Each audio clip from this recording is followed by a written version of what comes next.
semaine, on prend toujours une calèche pour aller à la messe. Nous recevons M. Jean-Joseph Légaré, père de famille, fervent croyant, qui a subi plusieurs chocs radicaux dans sa vie. Ces événements troublants ont fait en sorte qu'il s'est questionné sur la science et sur les avancements technologiques. Un documentaire en 4 épisodes sur la vie et comment nous surmontons, tous différemment, les nombreuses épreuves que la vie nous envoie. Monsieur Légaré voulait devenir prêtre catholique, mais lors d'un voyage humanitaire en Inde, il tomba amoureux d'une jeune indienne, Chuchi Desmra. Ils revinrent au Québec ensemble et ils se marièrent. De leur union, leur fille Sonaya est née.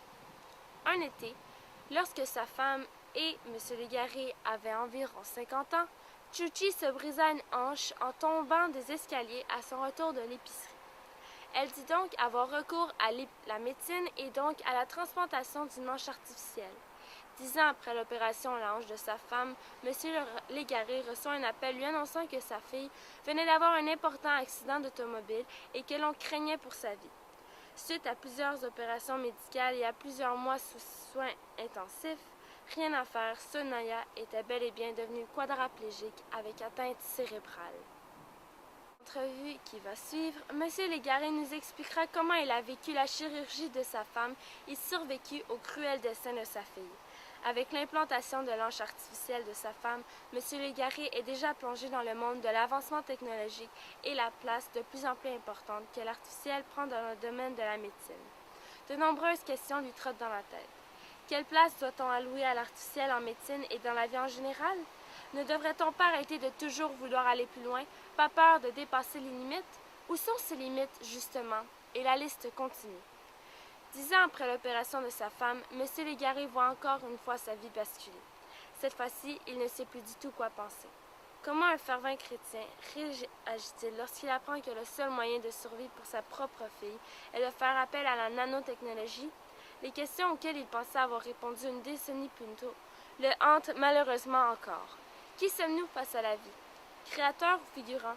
Est-ce que Dieu nous a laissé le don de sa vie pour que nous devenions créateurs ou reproducteurs? Face à face avec cet enjeu majeur, M. Légaré doit constamment vivre avec ces questionnements. Une histoire qui nous montre comment un homme réfléchit en fonction de la religion.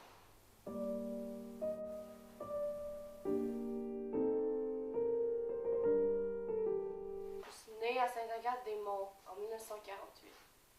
J'avais une famille nombreuse, 12 frères et sœurs, puis moi, j'étais le plus jeune. La religion a toujours été présente dans ma vie parce que mon oncle était prêtre, puis une de mes sœurs aînées est devenue sœur. À chaque dimanche, on allait à l'église, puis mon père nous faisait faire le ménage de l'église après la messe. J'étais pas ben bon à l'école, puis devenir prêtre, ça m'intéressait. Alors, j'ai étudié au conservatoire, et lors de mon voyage humanitaire en Inde, j'ai rencontré Chuchi, une infirmière hindoue dans un couvent. Elle n'aime pas ça que je dise ça, là, mais c'est la raison que j'ai renoncé à mon rêve d'être prêtre. Au début, je pensais qu'elle était catholique parce que la majorité des femmes dans ce couvent-là, ils l'étaient. Mais plus tard, j'ai appris qu'elle était hindoue. Il était trop tard quand j'ai appris. J'étais déjà amoureux d'elle. Aujourd'hui, je suis fière de dire qu'elle est ma femme. J'ai pas eu de misère à conquérir son cœur. On était faits l'un pour l'autre dès le début. J'ai convaincu de me suivre au Canada et d'abandonner toute derrière elle pour qu'on se bâtisse notre petite vie ensemble. On s'est mariés en 1960 au palais de justice parce qu'on voulait garder nos religions respectives. On vit ensemble super bien, puis je continue d'aller à la messe le dimanche, puis Chuchi elle a sa propre pièce de prière et de méditation puis tout le kit. Elle a continué ses cours pour devenir infirmière au Québec. Moi, en venant de l'Inde, j'ai parti dans une petite entreprise de bois franc. On vit aisément, on est bien heureux. En 1982, Chuchi m'a fait le cadeau d'une petite fille, Sonaya.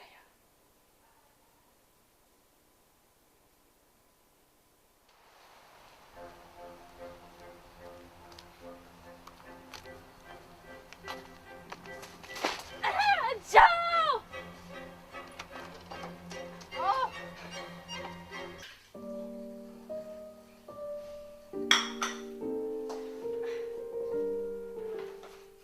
Le 15 juillet 1993, je revenais de l'épicerie à la marche. et j'étais pressée car Sonaya avait une partie de soccer. En montant les escaliers avec mes sacs d'épicerie dans les mains, j'ai manqué une marche et je suis tombée.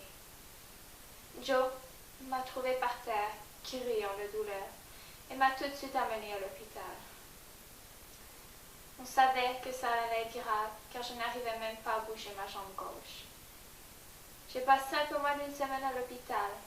J'avais la hanche cassée.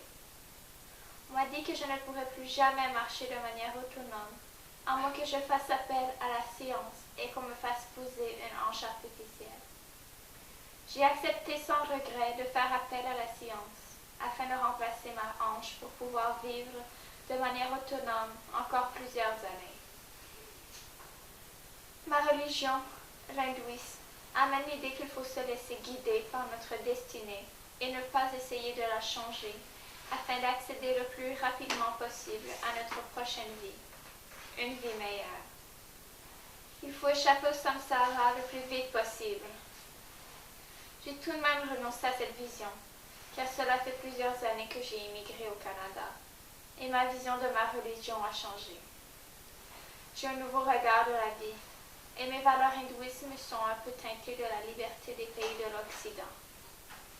Je me suis rendu compte que la science pouvait prolonger ma vie et que je pourrais vivre encore plusieurs bons moments près de mes proches. Maintenant, je suis ouverte aux nouvelles technologies et j'ai eu recours à celle-ci pour l'implantation de ma hanche artificielle. Quelle place doit-on allouer à l'artificiel en médecine et dans la vie en général? Est-ce qu'on ne devrait pas arrêter de toujours vouloir aller plus loin parce qu'on ne veut pas nécessairement dépasser les limites, le bon Dieu nous regarde quand même tout le temps? Sont où les limites exactement? C'est qui définit les limites? Est-ce que c'est nous ou est-ce que c'est les supérieurs, le Dieu? Est-ce que votre fille, selon les croyances catholiques ou hindouistes? Pas choisir pour elle, alors on a décidé de ne pas la baptiser. Elle a toujours été en contact avec les deux religions parce que moi et Chuchi, on leur parlait souvent. Ma femme et moi ont été surpris par sa décision de rester athée. Elle ne voulait pas avoir à choisir entre ses deux parents, tu sais. Puis, en plus, elle n'était même pas sûre de croire en quelque chose vraiment. Chuchi et moi, ça ne nous a pas dérangés. Donc, on a vécu une vie paisible en famille jusqu'à l'été 1983.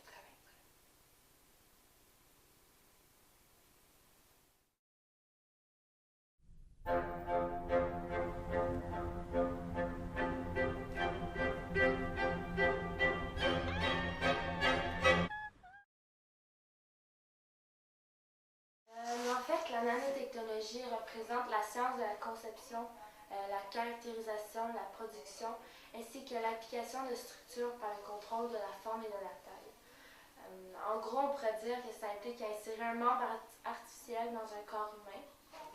La science prend cette procédure évidemment car elle représente un grand avancement technologique.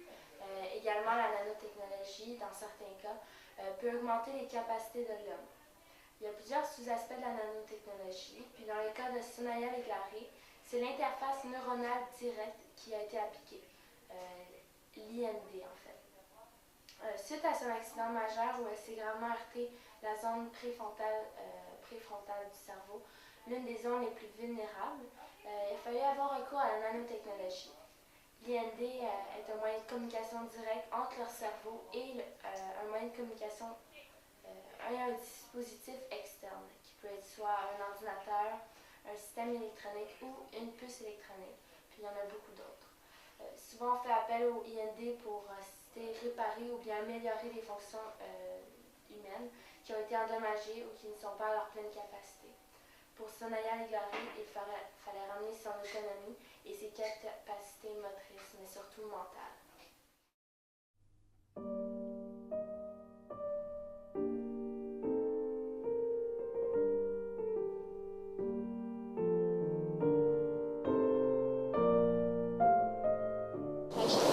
Cela l'a rendu quadraplégique, avec une atteinte sévère.